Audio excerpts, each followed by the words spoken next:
Unti-unting ngunit tiyak, itinataboy ng mga bagong namumuno sa Syria ang mga Ruso mula sa kanilang bansa. Ngayon, ika-10 ng Agosto, pumirma ang Syria at Russia ng bagong memorandum na nagtatakda ng kinabukasan ng mga base militar ng Russia sa Tartus at sa paliparan ng Khmeimim. Ito ang resulta ng 1.5 taon ng masinsinang negosasyon. Kung ipapaikli, sibilyan ng lahat ng infrastruktura ay ang paliparan ng Khmeimim at ang ika-4 na komersyal na pantalan ng Tartus mapupunta sa ganap na kontrol ng mga autoridad ng Syria at ang mismong mga pasilidad militar ay magbabago ng katayuan bilang mga pinagsamang sentro ng pagsasanay. Ibig sabihin, ngayon ay hindi na kinokontrol ng mga Ruso ang mga base militar ng Syria. Naroon na lang sila bilang mga kinuhang espesyalista. Kung dati sa ilalim ni Bashar al-Assad, ganap na kontrolado ng mga Ruso ang mga base at lahat ng infrastruktura sa dalawang lugar na ito, ngayon ay naibalik na ng Syria ang mga base na ito sa kanilang pagmamay-ari. Ngunit hindi pa tuluyang mapalis ng Damascus ang Russia at ang dahilan ay ang supply ng langis. Kaya sa episode na ito, tatalakayin natin ang mga detalye ng kasunduan tungkol sa mga base militar, ang katayuan ng mga Ruso bilang mga kontratadong espesyalista na alanganin ng katayuan at kung bakit. Hanggang ngayon, hindi pa rin tuluyang mapalis ng Syria ang mga Ruso kahit na ang bagong pangulo ng Syria ay muling itinututok ang bansa sa kanluran. Spoiler alert, ang solusyon tungkol sa mga Ruso ay iniaalok mismo ng Pangulo kay Trump, ang Pangulo ng Syria. Ako si Alexei Pichi Pechi, pag-usapan natin ang paksang ito ng sabay-sabay. Pero bago tayo magsimula, hinihiling ko na mag-subscribe kayo sa YouTube channel na ito. Papalapit na tayo sa 300,000 subscribers, kaya't lubos akong magpapasalamat sa bawat subscription ninyo. Para sa inyo, ito ay 1 segundo lang, magpapasalamat ako kung kayo ay mag-subscribe. Kaya magsimula tayo sa mismong memorandum sa pagitan ng Russia at Syria na nilagdaan na yung araw. Ayon sa Reuters, kukunin ng mga autoridad ng Syria ang pamamahala sa lahat ng sibilyang pasilidad, kabilang na ang paliparan ng Khmeimim at ang komersyal na pantalan ng Tartus na magpapaintulot na unti-unting maisama ang mga ito sa sistema ng sibilyang pamamahala ng Syria. Ang mga pasilidad militar ay gagawing mga pinagsamang sentro ng pagsasanay ayon sa mga bagong kasunduan. Napagkasunduan ito at isinasaalang-alang ang interes ng parehong panig at ang pansamantalang yugto ay planong tapusin sa loob ng 3 buwan. Bukod pa rito, nilinaw ng pangunahing pamunuan ng mga pantalan at adwana ng Syria na lahat ng komersyal na pasilidad sa pantalan ng Tartus na dating ganap na pinamamahalaan ng Russia ay ilalagay na ngayon sa ilalim na kontrol ng mga autoridad. Kasama na ang pantalan bilang 4, pati na rin ang mga kaugnay nitong bodega at iba pang mga pasilidad ng infrastruktura. Sa Ministry ng Ugnayang Panlabas ng Syria, tinawag nilang pinakamahalagang tagumpay ang dokumento sa buong panahon ng negosasyon na nagbubukas ng bagong yugto ng ugnayan ng dalawang bansa. Narito ang sipi. Matapos ang 1.5 taon ng masinsinang negosasyon, sa wakas ay napagpasyahan na ang kapalaran ng dalawang base ng Russia sa Khmeimim at Tartus. Sa pamamagitan ng pagkakabuo ng isang memorandum ng pagkakaunawaan, nailahad ang mga detalye ng susunod na yugto ng ugnayan sa pagitan ng dalawang panig. At dito, nais kong bigyan diin ang isang napakahalaga at kawili-wiling punto. Ang mga otoridad ng Russia ay hindi pa opisyal na nagkukomento sa mga pahayag ng panig ng Syria na nanahimik sila na nagpapahiwatig na walang anumang tagumpay para sa Russia sa balitang ito. Kung meron man, siguradong ipinagmamalaki na nila ito na parang sinasabi, tingnan ninyo, napanatili namin ang aming presensya militar sa Syria kahit ang bagong presidente pagkatapos ni Bashar al-Assad ay kakampi pa rin namin. Hindi, tahimik silang lahat tungkol sa memorandum na ito. Dahil kung magsisimula silang magkomento, lalabas na ang mga karapatan ng mga Ruso sa Syria, ika nga ay labis ng nalimitahan ngayon. At sa totoo lang, wala na talaga silang mga base militar doon ngayon. Ngayon na alam nyo na ang pangunahing balita, ilalahad ko ang kasaysayang konteksto na kung wala ito ay hindi mo talaga maunawaan ang laki ng mga pagbabago sa Syria. Susubukan kong ipaliwanag ang lahat sa pinakasimpleng paraan. At ang himpilan ng material at technical na suporta ng hukbong dagat sa Tartus ay ang nag-iisang base ng hukbong dagat ng Russia sa Mediterranean Sea na umiral na mula pa noong 1971. Ibig sabihin mula pa nung panahong Soviet, noong 2017. Noong taon na iyon, nagkasundo ang Moscow at Damascus sa ilalim ni Bashar al-Assad na payagan ang paglalagay ng hukbong Ruso sa mga pasilidad na ito sa loob ng 49 na taon, ibig sabihin hanggang 2066. Aktibong ginamit ang daungan ng operasyon militar ng Russia sa Syria para suportahan ang mga tropang lumalaban sa panig ng rehimen ni Bashar al-Assad. Noong Disyembre 2024, ang mga armadong grupo na hindi nalihim ay sinuportahan ng Turkey.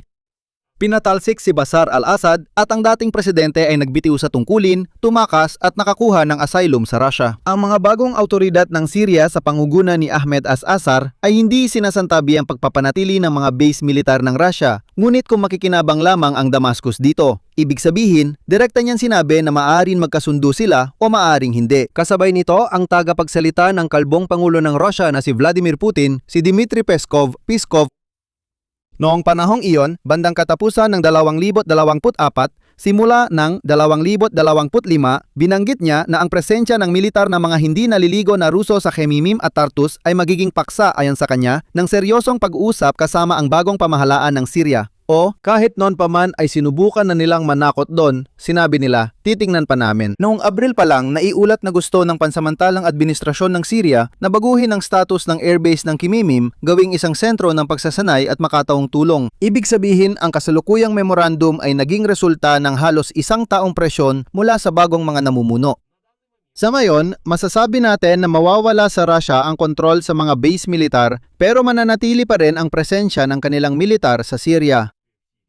Ito ang maaaring tawagin na katayuan ng mga bayarang espesyalista na parang wala silang karapatan. Bakit? Dahil ang mga sundalong Ruso, itong mga Rusong sundalo mismo, oo, nananatili sila sa mga pasilidad pero hindi na sila ang namamahala sa mga ito, kundi ang panig na Syrian na. Ibig sabihin, pinayagan lang silang manatili doon pero hindi na sila ang namamahala sa mga base militar na yon. Kasabay nito, ang mismong legal na batayan, yung mismong kasunduan sa pagrenta hanggang taong 2066. Formal na hindi pa ito kinansela. Binago lang ito sa pamamagitan ng bagong memorandum. Ibig sabihin, nakasaad lang doon na pwedeng manatili roon ng mga Ruso pero hindi na yon ang kanilang base militar. At sa puntong ito, baka nagkaroon ka ng tanong. Pakinggan mo, bakit hindi na lang basta paalisin ng Damasco ang Russia ng tuluyan? Pero malinaw na iyon ang kanilang layunin.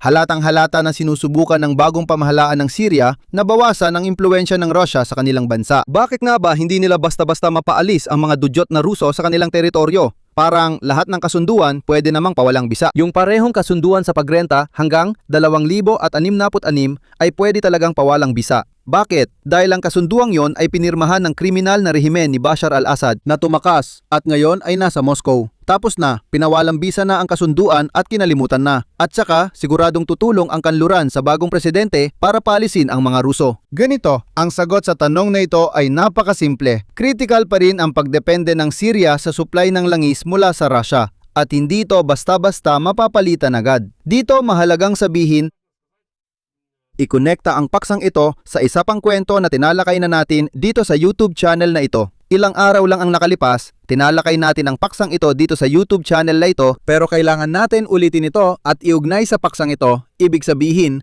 ang muling pagsasaayos ng mga base militar ng mga Ruso sa Syria.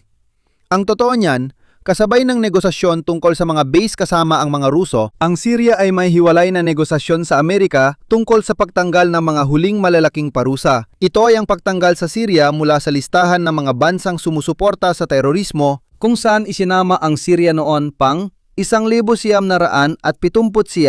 at ito ang natatanging malaking umiral na parusa laban sa bansa. Sa loob ng pag-uusap na ito, hiniling ng Washington sa Damasco, sa madaling salita, lubos na bawasan ang pag-aangkat ng langis mula Russia at nakuha nila ang ganong pangako. Ibig sabihin, sinabi ng Syria, walang problema, kaya naming tuluyang itigil ang pagkuha ng langis mula Russia. Formal, hindi pumayag ang Estados Unidos. Ginawa nila itong tuwirang paunang kondisyon para alisin ang mga parusa. Pero ayon sa isang source mula Syria, ipinaiwatig ng mga Amerikano na ang pagtigil sa pagbili ng langis mula Russia ay magpapataas ng tsansa na mabilis at walang aberya na alisin ang katayuan nito bilang bansang sumusuporta sa terorismo. At ito ang mahalagang detalye na napapaliwanag sa mismong likas ng pagdepende nila sa langis ng Russia. Ang Syria ay umaasa sa langis ng Russia hindi dahil sa kagustuhan nito, kundi dahil sa pangangailangan at mga kalagayan na nilikha ng dating rehimen ni Bashar al-Assad. Diretsa ang hinihiling ng mga opisyal ng Syria na alisin muna ang mga parusa sa kanila.